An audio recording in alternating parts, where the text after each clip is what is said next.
Air Bah bab 7. Pasal ini dialaskan atas Kejadian 6 dan 7. Pada zaman Nuh, suatu kutuk yang berganda menimpa bumi ini sebagai akibat pelanggaran Adam dan pembunuhan yang dilakukan oleh Kain.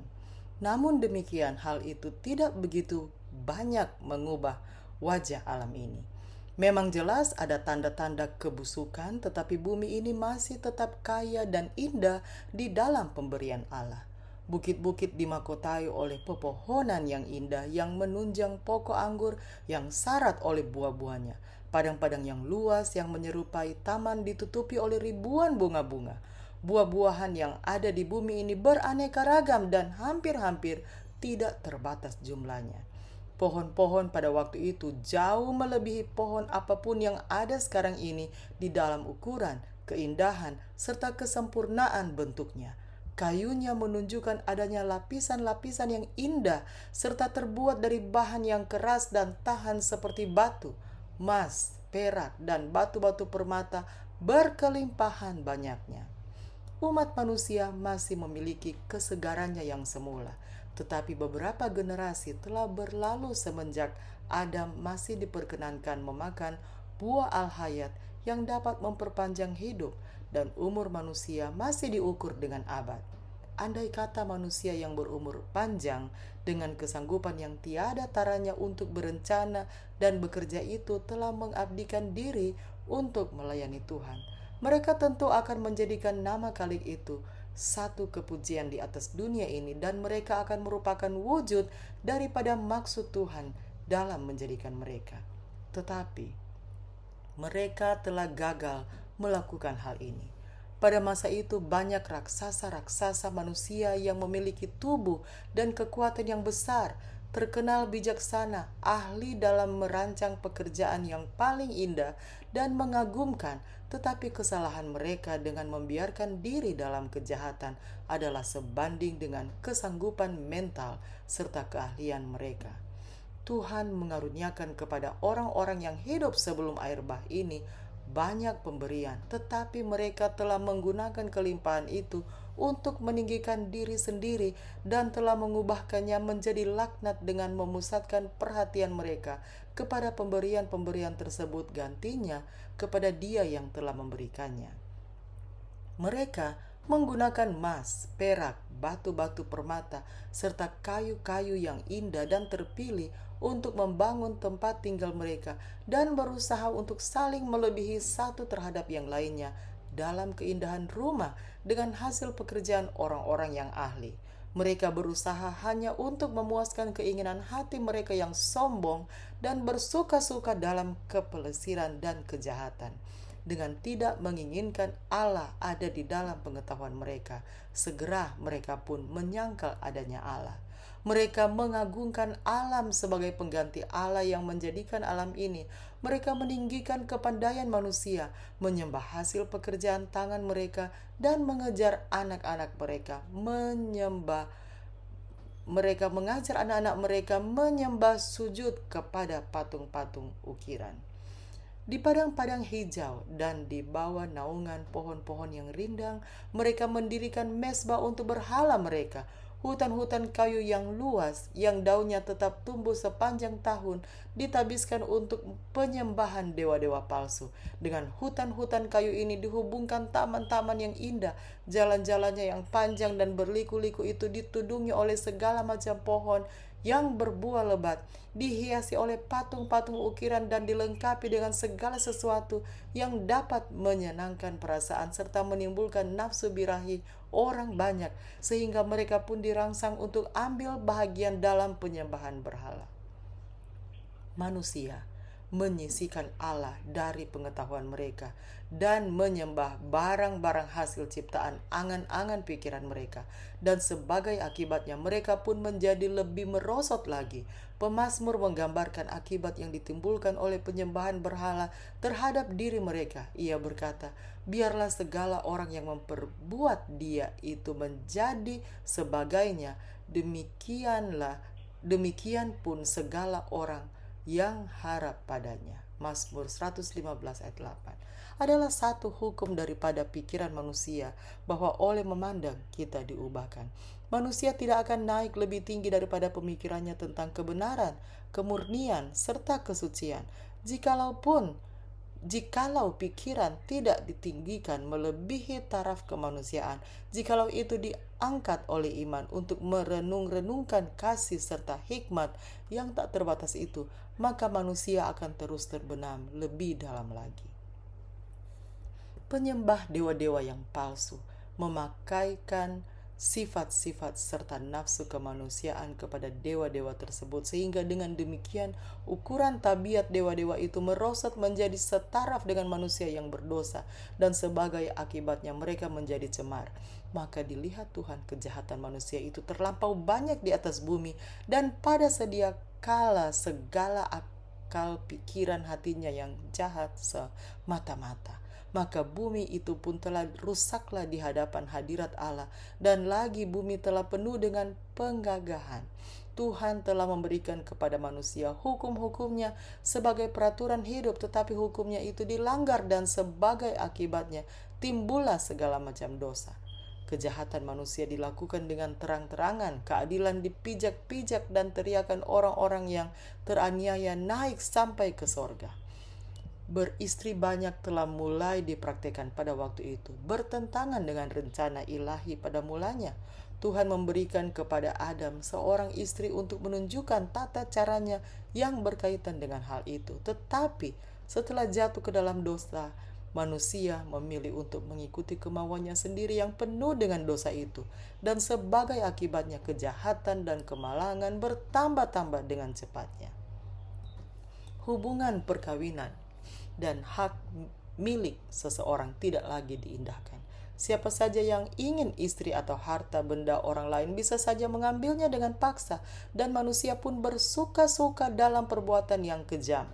Mereka senang membunuh binatang-binatang, dan penggunaan daging sebagai makanan menjadikan mereka lebih kejam dan lebih haus darah lagi, sampai akhirnya mereka menjadi tidak acuh sama sekali terhadap nyawa manusia. Pada waktu itu dunia masih seperti baik, tetapi kejahatan telah begitu dalam dan merajalela sehingga Allah tidak dapat membiarkannya lagi, dan Ia berkata, "Aku akan membinasakan manusia yang telah kujadikan di atas bumi." Ia mengatakan bahwa rohnya tidak akan selalu bergumul dengan umat yang berdosa. Jikalau mereka tidak berhenti mencemari bumi ini dan segala kekayaannya dengan dosa-dosa mereka, Ia akan melenyapkan mereka, dan juga akan membinasakan perkara-perkara yang dengannya Tuhan telah memberkati mereka. Ia akan menyapu bersih binatang-binatang dari padang dan tumbuh-tumbuhan yang telah memberikan makanan yang berkelimpahan, dan akan mengubahkan bumi yang indah ini menjadi satu keadaan yang sunyi senyap dan rusak binasa. Di tengah-tengah kejahatan yang merajalela, Metusala, Nuh, dan banyak lagi yang lain telah berusaha untuk tetap menghidupkan pengetahuan akan Allah yang benar dan membendung arus kejahatan akhlak. 120 tahun sebelum air bah, Tuhan melalui seorang malaikat yang suci menyatakan kepada Nuh akan maksudnya dan memerintahkannya untuk membuat sebuah bahtera. Sementara membuat bahtera, ia harus berkhotbah bahwa Tuhan akan menurunkan air bah ke atas bumi untuk membinasakan orang-orang jahat itu. Mereka yang percaya akan pekabaran itu dan mau bersedia untuk menghadapi peristiwa itu melalui pertobatan serta pembaharuan akan memperoleh pengampunan dan akan diselamatkan. Henokh telah mengulangi kepada anak-anaknya akan apa yang telah dinyatakan Tuhan kepadanya sehubungan dengan air bah, dan Metusala serta anak-anaknya yang sempat mendengarkan khotbah Nuh ikut membantu membuat bahtera itu. Tuhan telah memberikan kepada Nuh ukuran bahtera dengan tepat dan petunjuk-petunjuk yang seksama sehubungan dengan pembuatan bahtera itu sampai kepada perkara yang sekecil-kecilnya. Hikmat manusia tidak akan dapat merencanakan suatu bentuk yang begitu kokoh. Allah adalah perancangnya dan Nuh adalah pembangun utamanya. Itu telah dibangunkan seperti kerangka sebuah kapal laut agar dapat mengapung di atas air. Tetapi dalam beberapa hal ini lebih menyerupai sebuah rumah. tingginya saja 3 tingkat, tetapi hanya mempunyai sebuah pintu yang terdapat di bagian sampingnya.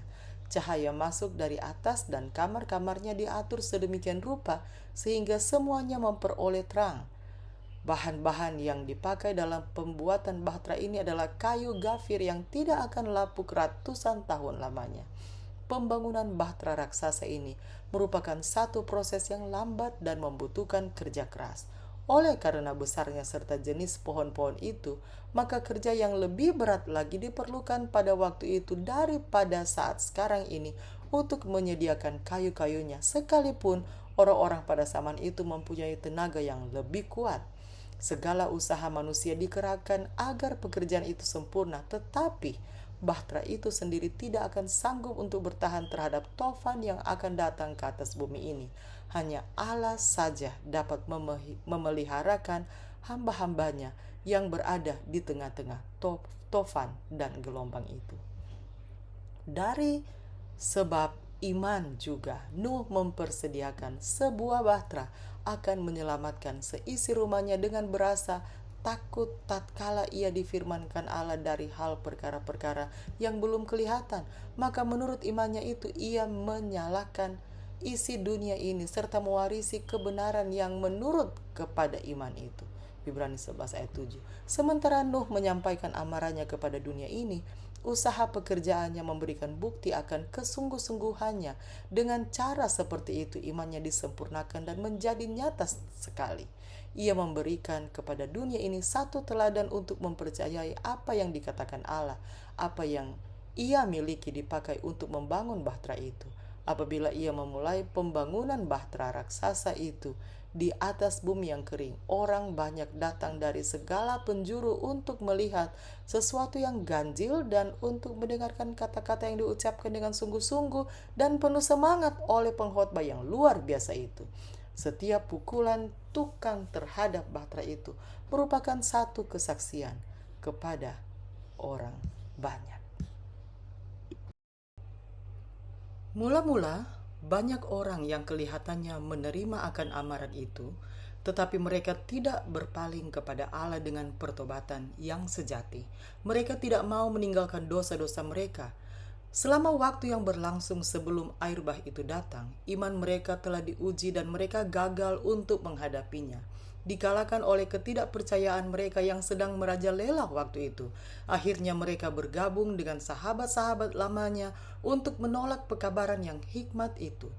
Beberapa orang yang benar-benar merasa dirinya berdosa dan mau memperhatikan amaran itu. Tetapi begitu banyak yang mengolok-ngolok serta mencemoohkan sehingga mereka dengan roh yang sama telah menolak undangan yang penuh rahmat itu. Dan dengan segera mereka pun menjadi pengolok-ngolok yang paling berani, karena tidak ada seorang pun yang lebih takabur dan pergi begitu jauh dalam dosa seperti mereka yang dulunya mempunyai terang kebenaran, tetapi menolak roh Allah yang dapat meyakinkan. Orang-orang dalam generasi itu tidak semuanya penyembah-penyembah berhala dalam sepenuh arti kata itu. Banyak yang mengaku sebagai penyembah Allah. Mereka berpendapat bahwa berhala-berhala mereka adalah sekedar gambaran Tuhan agar mereka bisa memperoleh pemikiran yang lebih jelas tentang oknum ilahi itu. Golongan inilah yang paling gigih menolak pekabaran Nuh. Apabila mereka berusaha untuk menggambarkan Allah dengan benda-benda materi, pikiran mereka dibutakan terhadap kuasa dan keagungannya. Mereka tidak lagi dapat menyadari kesucian tabiatnya yang tidak dapat diubahkan itu. Apabila dosa menjadi umum, lalu hal itu tidak lagi kelihatan keji seperti sebelumnya, dan akhirnya mereka menyatakan bahwa hukum ilahi tidak berlaku lagi, bahwa adalah bertentangan dengan tabiat Allah untuk menghukum orang yang melanggar, dan mereka menyangkal bahwa hukumnya akan dijatuhkan ke atas bumi ini. Apabila orang-orang dalam generasi itu telah menurut akan hukum ilahi, mereka akan dapat menyadari suara Allah di dalam amaran yang diucapkan oleh hambanya. Tetapi pikiran mereka telah begitu digelapi oleh penolakan akan terang kebenaran itu, sehingga mereka mempercayai bahwa pekabaran Nuh itu adalah sesuatu yang tidak masuk di akal. Bukanlah orang banyak atau suara terbanyak yang berada di pihak yang benar. Dunia ini berbaris melawan keadilan Allah dan hukum-hukumnya, dan Nuh dianggap sebagai orang fanatik. Setan pada waktu menggoda Hawa untuk melanggar perintah Allah berkata kepadanya, "Niscaya engkau tidak akan mati." Kejadian 3 ayat 4. Orang-orang besar, orang-orang dunia yang terhormat dan bijaksana mengulangi hal yang sama itu. Ancaman Allah, kata mereka, adalah sekedar untuk menakut-nakuti dan tidak pernah akan menjadi kenyataan. Engkau tidak perlu panik. Kejadian-kejadian seperti kehancuran dunia oleh Allah yang telah menciptakannya dan hukuman terhadap makhluk-makhluk yang telah dijadikannya tidak pernah akan terjadi. Tenang-tenang saja dan jangan takut. Nuh adalah seorang yang fanatik. Dunia mengolok-olok kebodohan orang tua yang tertipu itu. Gantinya merendahkan diri di hadapan Allah. Mereka terus hidup dalam pelanggaran dan kejahatan, seolah-olah Allah tidak pernah berkata-kata kepada mereka melalui hambanya. Tetapi Nuh berdiri teguh bagaikan batu karang di tengah-tengah tofan, dikelilingi oleh olokan dan cemoohan orang banyak. Ia kelihatan berbeda oleh karena ketulusan serta kesetiaannya yang tidak tergoncangkan itu. Suatu kuasa menyertai kata-katanya, karena itu adalah suara Allah kepada manusia melalui hambanya. Hubungan dengan Allah menjadikan hubungannya kuat di dalam kuasa yang tidak terbatas itu. Sementara untuk 120 tahun lamanya, suaranya yang hikmat itu didengar oleh generasi itu, sehubungan dengan peristiwa yang sejauh pertimbangan hikmat manusia mustahil akan terjadi. Dunia sebelum air bah berpendapat bahwa berabad-abad lamanya hukum alam telah ditetapkan. Musim-musim datang silih berganti menurut gilirannya yang teratur. Hingga saat ini belum pernah turun hujan. Bumi ini dibasahi oleh embun. Air sungai tidak pernah meluap-luap tetapi mengalir dengan tenangnya menuju lautan. Hukum yang tetap mengaturnya sehingga air sungai tidak pernah meluap-luap. Tetapi mereka ini tidak menyadari bahwa tangan Dia yang memerintah air itu berkata, "Engkau bisa sampai di sini tetapi tidak lebih jauh lagi." Ayub 38 ayat 11. Apabila waktu berlalu dengan tidak adanya tampak perubahan dalam alam, manusia yang tadinya hatinya digentarkan oleh rasa takut sekarang tenang kembali. Mereka seperti orang-orang pada zaman ini berpendapat bahwa alam itu lebih tinggi daripada Allah yang menjadikan alam, dan bahwa hukum-hukumnya itu kokoh sehingga Allah sendiri tidak dapat mengubahnya. Sambil berpikir bahwa jikalau pekabaran Nuh itu benar, itu berarti bahwa alam ini berlawanan dengan kebiasaannya, dan mereka pun menjadikan pekabaran ini di dalam pikiran orang banyak di dunia ini sebagai sesuatu yang tidak masuk akal. Satu penipuan yang besar, yang luar biasa. Mereka menyatakan ejekan terhadap amaran Allah dengan berbuat hal yang sama seperti sebelum amaran itu diberikan. Mereka teruskan dengan pesta pora mereka dengan sifat kegelojohan. Mereka makan, minum, menanam, dan membangun, mengadakan rencana-rencana sehubungan dengan keuntungan-keuntungan yang akan mereka peroleh pada hari-hari mendatang. Dan mereka pergi lebih jauh dalam kejahatan dan dalam pelanggaran yang berani terhadap tuntutan-tuntutan Allah untuk menyatakan bahwa mereka tidak takut kepada oknum yang tidak terbatas itu. Mereka katakan seandainya ada kebenaran dalam apa yang dikatakan oleh Nuh, maka orang-orang yang termasyhur, orang-orang bijaksana dan pintar tentu akan dapat memahami keadaan itu. Jikalau orang-orang sebelum air bah itu percaya akan amaran itu dan bertobat dari kejahatan mereka, Tuhan akan menahankan murkanya seperti yang dilakukan terhadap kota Nineve sesudah itu. Tetapi oleh penolakan yang keras terhadap templakan dari angan-angan hati mereka dan amaran-amaran daripada Nabi Allah, generasi itu telah mencapai puncak kejahatannya dan sudah tiba pada waktu kebinasaannya. Masa percobaan mereka sudah hampir berlalu. Nuh dengan setia telah mengikuti petunjuk-petunjuk yang telah diterimanya dari Tuhan. Bahtera telah selesai dibangun sesuai dengan petunjuk Tuhan dan telah diperlengkapi dengan makanan untuk manusia dan juga binatang-binatang. Dan sekarang hamba Allah itu menyampaikan panggilannya yang terakhir kepada orang banyak. Dengan satu kerinduan yang tidak dapat dilukiskan oleh kata-kata, ia membujuk mereka untuk mencari perlindungan sementara masih bisa diperoleh. Kembali, mereka menolak kata-katanya sambil berteriak, mengolok dan mengejeknya. Tiba-tiba, kesunyian mencekam orang banyak yang sedang mengolok-olok itu. Segala jenis binatang, mulai dari yang paling buas sampai kepada yang paling jinak, kelihatan datang dari gunung-gunung dan hutan, dan dengan perlahan-lahan beriring berjalan menuju Bahtera. Satu suara bunyi angin yang menderu, dan lihat, burung-burung terbang dari segala penjuru, begitu banyak sehingga menjadikan langit kelihatan gelap, dan dengan teratur mereka masuk ke dalam Bahtera. Binatang-binatang menurut perintah Allah, sementara manusia enggan menurutnya. Dipimpin oleh malaikat-malaikat suci, mereka datang kepadaku dan berpasang-pasangan masuk ke dalam Bahtera, dan binatang-binatang yang halal berbaris 7-7. Orang banyak memperhatikan dengan keheran-heranan, yang lain dengan rasa takut. Ahli-ahli filsafat dipanggil untuk menerangkan kejadian yang luar biasa itu.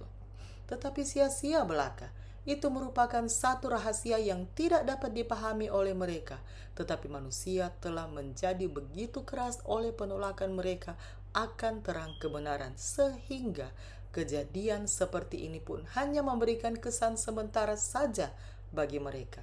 Apabila umat manusia yang terkutuk itu melihat matahari bersinar dengan megahnya dan bumi ini ditutupi oleh keindahan yang hampir menyerupai Eden, mereka menghalau rasa takut mereka dengan sorak-sorai mereka, dan oleh perbuatan-perbuatan yang penuh dengan kekejaman mereka seolah-olah mengundang ke atas diri mereka datangnya murka Allah yang sudah bangkit sebelumnya. Tuhan memerintahkan kepada Nuh, "Masuklah kamu dan seisi rumah tanggamu ke dalam Bahtera, karena kulihat engkau ini adalah seorang yang benar di hadapanku di tengah-tengah generasi ini." Amaran-amaran Nuh telah menjadi berkat kepada keluarganya sebagai pahala terhadap kesetiaannya dan ketulusan hatinya. Allah telah menyelamatkan seluruh anggota keluarganya bersama dengan dia. Betapa satu dorongan bagi orang tua untuk tetap setia. Panggilan rahmat bagi umat yang berdosa tidak terdengar lagi. Binatang-binatang dari hutan dan burung-burung telah memasuki tempat perlindungan mereka itu. Nuh dan keluarganya sudah berada dalam Bahtera, dan Tuhan pun menutupkan pintu Bahtera itu. Seberkas sinar yang menyilaukan kelihatan, dan segumpal awan kemuliaan yang lebih terang daripada kilat turun dari surga dan berhenti tepat di hadapan pintu Bahtera itu. Pintu yang besar itu, yang tidak mungkin dapat ditutupkan oleh orang-orang yang ada di dalam Bahtera itu, dengan perlahan-lahan tertutup oleh tangan yang tidak kelihatan. Nuh ada di dalam Bahtera, dan mereka yang menolak rahmat tertinggal di luar. Meterai sorga ada di atas pintu itu. Tuhan telah menutupkannya, dan hanya Tuhan saja yang dapat membukanya.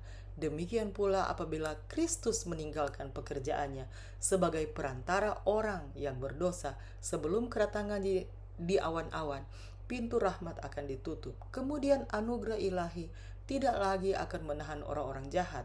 Setan akan mengendalikan dengan sepenuhnya mereka yang telah menolak rahmat. Mereka akan berusaha untuk membinasakan umat Allah, tetapi sebagaimana Nuh terpelihara di dalam Bahtera, demikian pula orang-orang yang benar akan dilindungi oleh kuasa ilahi.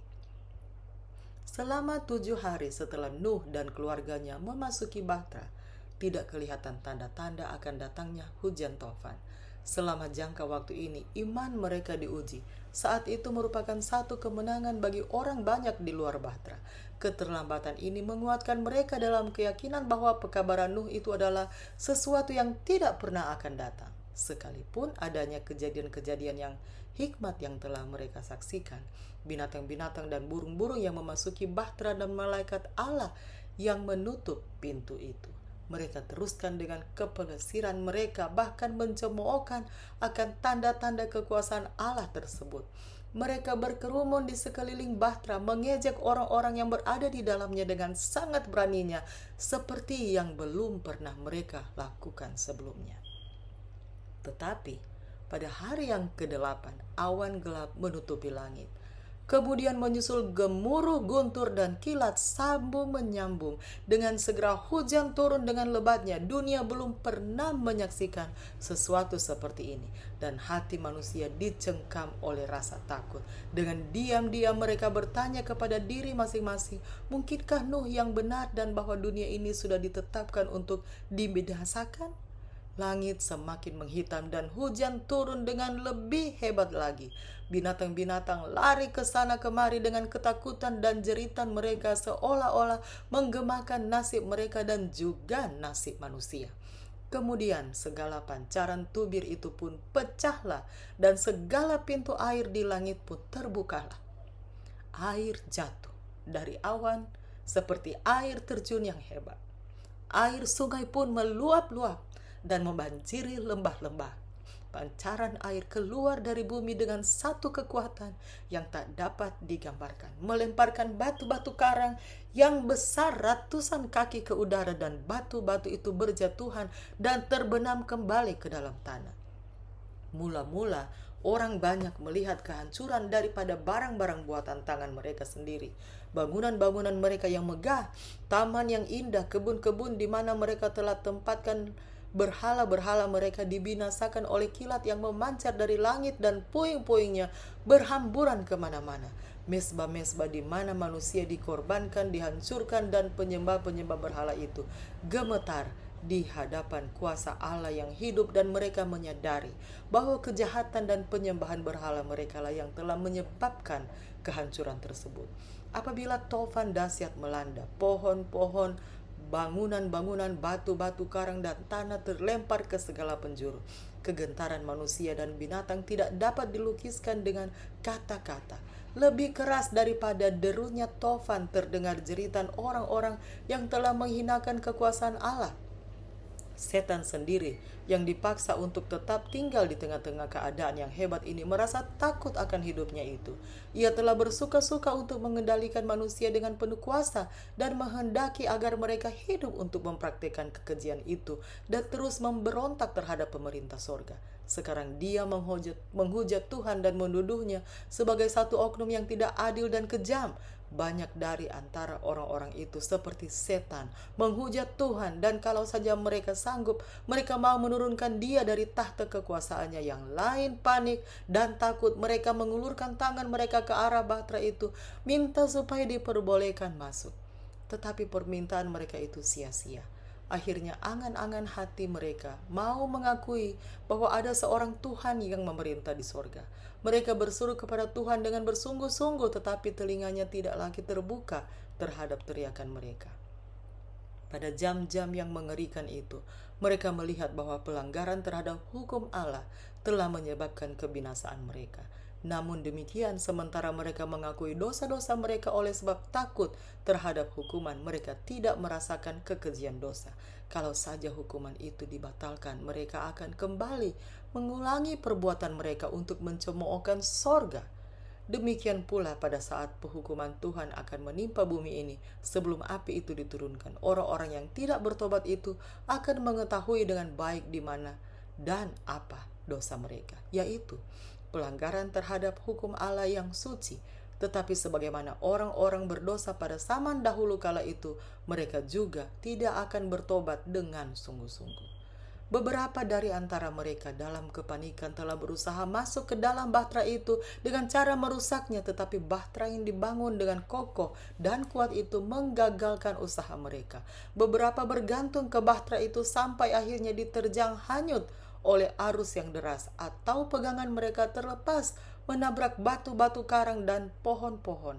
Bahtera raksasa itu bergetar dengan hebat apabila dipukul oleh tofan dan gelombang yang dahsyat.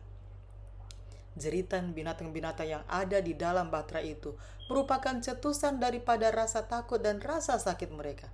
Tetapi di tengah-tengah tofan yang mengamuk itu, bahtera itu terapung dengan tenangnya dan aman. Malaikat-malaikat yang luar biasa kekuatannya ditugaskan untuk memeliharakannya. Binatang-binatang pada waktu dilanda oleh tofan berlari kepada manusia seolah-olah mengharapkan akan diberi pertolongan. Banyak dari antara orang-orang itu yang mengikatkan anak-anaknya kepada dirinya sendiri dan kepada binatang-binatang yang kuat yang mereka pikir mempunyai daya tahan hidup yang besar, dan naik ke tempat-tempat yang tertinggi untuk melepaskan diri dari air yang semakin tinggi. Yang lain mengikat diri mereka ke pohon-pohon yang tinggi di puncak bukit-bukit dan gunung-gunung, tetapi pohon-pohon itu tercabut dan dengan makhluk-makhluk hidup yang ada di atas terlempar ke dalam ombak yang sedang mengamuk. Satu demi satu, tempat yang tadinya dirasa aman sekarang ditinggalkan. Apabila air naik semakin tinggi, orang banyak lari mencari perlindungan ke atas gunung-gunung yang paling tinggi. Sering manusia dan binatang bergumul untuk memperebutkan tempat berpijak sampai kedua-duanya hanyut diterjang arus. Dari puncak-puncak yang tinggi, manusia melihat di sekelilingnya satu lautan yang tiada bertepi. Amaran hamba Allah yang hikmat itu sekarang tidak lagi jadi bahan olokan dan ejekan.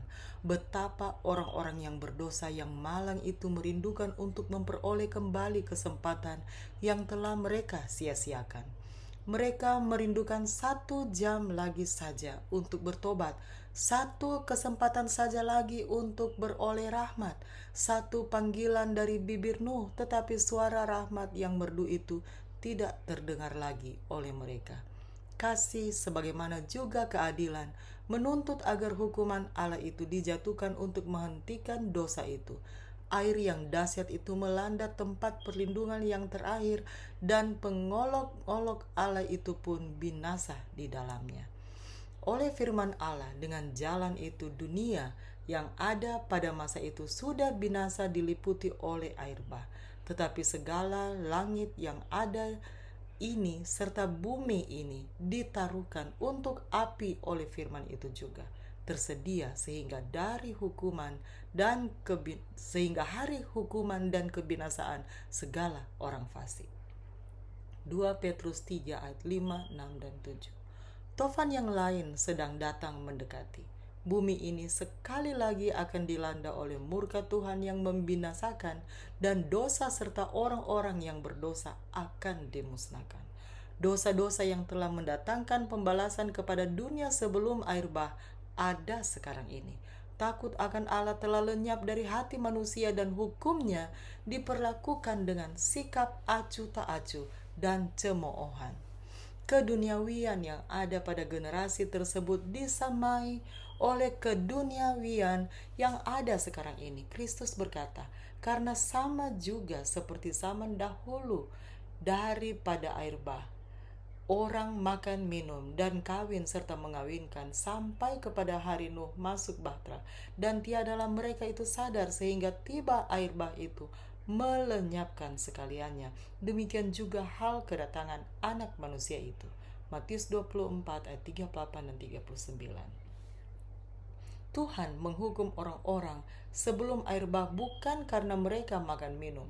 Ia telah memberikan kepada mereka buah-buahan dengan berkelimpahan untuk memenuhi kebutuhan jasmani mereka.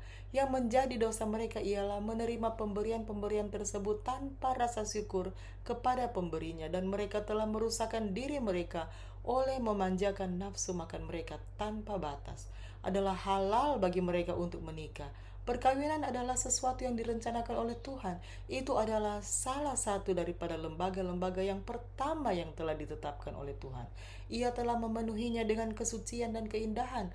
Tetapi segala petunjuk ini telah dilupakan, dan pernikahan telah disalahgunakan dan dijadikan alat sekedar untuk memuaskan hawa nafsu. Keadaan yang sama itu berlaku sekarang ini. Yang sebenarnya halal telah dijalankan dengan secara berlebih-lebihan. Nafsu makan dimanjakan tanpa batas. Orang-orang yang mengaku sebagai pengikut Kristus sekarang ini makan minum bersama-sama dengan orang-orang pemabuk, sementara nama mereka tercantum dalam buku keanggotaan gereja. Sifat tidak bertarak merusakkan kuasa akhlak dan rohani dan menyediakan jalan bagi pemanjaan akan nafsu birahi. Orang banyak tidak merasakan adanya tanggung jawab moral untuk mengendalikan keinginan seks mereka, dan mereka pun menjadi budak-budak dari nafsu mereka. Manusia hidup untuk memuaskan perasaan. Bagi dunia dan kehidupan ini saja, kemewahan merajalela di segala lapisan masyarakat. Kejujuran dikorbankan agar memperoleh kemewahan yang dapat dipertontonkan. Mereka yang ingin cepat jadi kaya telah menyalahgunakan keadilan dan menekan orang miskin, dan budak-budak serta jiwa manusia masih diperjualbelikan. Penipuan, uang suap, pencurian merajalela tanpa ada teguran baik di kalangan orang-orang yang tinggi ataupun yang rendah kedudukannya. Surat-surat kabar dipenuhi oleh berita-berita pembunuhan, kejahatan yang dilakukan dengan berdarah dingin dan tanpa sebab, sehingga kelihatannya seolah-olah setiap naluri kemanusiaan telah lenyap sama sekali. Dan kejahatan-kejahatan seperti ini telah menjadi begitu biasa sehingga tidak lagi menimbulkan tanggapan atau rasa kaget. Roh kekacauan sedang merajalela di segala bangsa, dan pemberontakan-pemberontakan yang dari waktu ke waktu menimbulkan rasa ngeri di dunia ini adalah merupakan bukti daripada api nafsu serta kejahatan yang sekali terlepas dari pengendalian akan memenuhi dunia ini dengan celaka dan kebinasaan. Gambaran yang telah diberikan oleh Ilham tentang dunia sebelum air bah melukiskan dengan sangat tepat tentang keadaan yang segera akan terjadi kepada masyarakat modern sekarang ini. Sekarang ini, di dalam abad ini, dan di dalam negara-negara yang mengaku Kristen, terdapat kejahatan-kejahatan yang tiap hari dilakukan sehebat seperti kejahatan-kejahatan untuk mana orang-orang berdosa pada zaman dahulu kala telah dibinasakan. Sebelum air bah, Tuhan menyuruh Nuh untuk mengamarkan dunia agar orang banyak dapat dipimpin kepada pertobatan, dan dengan demikian terlepas dari kehancuran yang mengancam mereka. Apabila hari kedatangan Kristus mendekat, Tuhan menyuruh hamba-hambanya dengan satu amaran kepada dunia untuk bersedia bagi peristiwa yang hebat itu. Orang banyak sedang hidup dalam pelanggaran terhadap hukum Allah, dan sekarang Dia dalam rahmat-Nya memanggil mereka untuk mentaati akan hukum-hukumnya yang suci itu. Semua orang yang mau meninggalkan dosa-dosa mereka melalui pertobatan kepada Allah dan iman dalam Kristus akan diberi keampunan.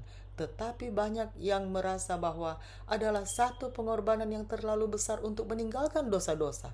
Oleh karena hidup mereka tidak selaras dengan prinsip-prinsip moral daripada pemerintahan Allah yang suci, mereka menolak amaran-amarannya dan menyangkal kekuasaan hukumnya. Dari antara penduduk bumi sebelum air bah yang besar jumlahnya itu, hanya 8 jiwa saja yang percaya dan menurut akan firman Allah melalui Nuh. Untuk 120 tahun lamanya, pengkhotbah kebenaran itu telah mengamarkan dunia ini tentang kebinasaan yang akan menimpa, tetapi pekabarannya telah ditolak dan dinista. Begitu pula sekarang ini, sebelum pemberi hukum itu datang untuk menghukumkan orang-orang yang melanggar, orang-orang yang tidak menurut hukum itu diamarkan untuk bertobat dan kembali jadi setia. Tetapi bagi kebanyakan orang, amaran ini akan merupakan sesuatu yang sia-sia. Rasul Petrus berkata, pertama sekali ingatlah bahwa pada akhir zaman akan datang beberapa pengolok-olok dengan olokannya yang melakukan dirinya menurut hawa nafsu sendiri, sambil berkata, manakah kedatangannya yang dijanjikan itu? Karena daripada nenek moyang kita mati, maka segala sesuatu serupa sebagaimana daripada mula kejadian alam. 2 Petrus 3 ayat 3 dan 4. Bukankah kita mendengar kata-kata yang sama ini diulangi bukan hanya oleh orang-orang yang berbuat jahat secara terang-terangan, tetapi juga oleh banyak orang yang berkhotbah dari atas mimbar di negara kita ini? Tidak ada sebab untuk jadi panik, kata mereka. Sebelum Kristus datang, seluruh dunia ini akan ditobatkan dan kebenaran akan memerintah selama 1000 tahun. Tenang, tenang. Segala sesuatu akan berjalan sama seperti awal mulanya. Jangan seorang pun yang menjadi gelisah oleh karena kabar-kabar yang menakutkan dari orang-orang yang kepanikan itu. Tetapi pengajaran tentang masa 1000 tahun seperti ini tidak sesuai dengan ajaran Kristus dan rasul-rasulnya. Yesus mengemukakan pertanyaan yang penting itu. Tetapi entahlah anak manusia akan jumpa iman di atas bumi ini apabila ia datang kelak. Lukas 18 ayat 8. Dan seperti telah kita lihat, ia menyatakan bahwa keadaan dunia ini akan jadi seperti keadaan dunia pada zaman Nuh. Paulus mengamarkan bahwa kita akan melihat kejahatan bertambah-tambah menjelang akhir dunia ini. Tetapi roh itu berkata dengan nyata bahwa pada akhir zaman beberapa orang akan gugur daripada iman, sebab berpaling kepada penguasa yang menyesatkan orang dan kepada pengajaran setan-setan. 1 Timotius 4 ayat 1. Rasul mengatakan bahwa pada zaman akhir akan datang masa yang sukar. 2 Timotius 3 ayat 1.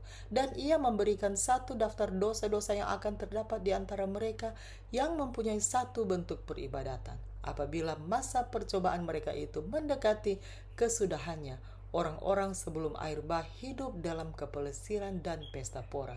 Mereka yang mempunyai pengaruh dan kuasa berusaha untuk menjadikan pikiran orang banyak asyik dengan kepelesiran dan foya-foya agar jangan seorang pun terkesan oleh amaran terakhir yang hikmat itu. Bukankah kita melihat hal yang sama ini berulang kembali pada zaman kita ini?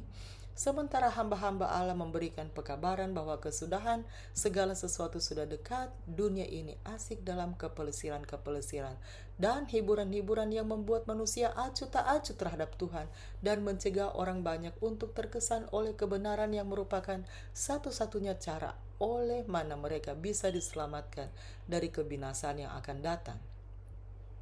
Pada zaman Nuh, para ahli filsafat menyatakan bahwa tidak mungkin dunia ini dibinasakan oleh air. Demikian pula sekarang ini, ada orang-orang yang berilmu pengetahuan yang berusaha menunjukkan bahwa bumi ini tidak dapat dibinasakan oleh api, bahwa hal ini tidak sejalan dengan hukum alam.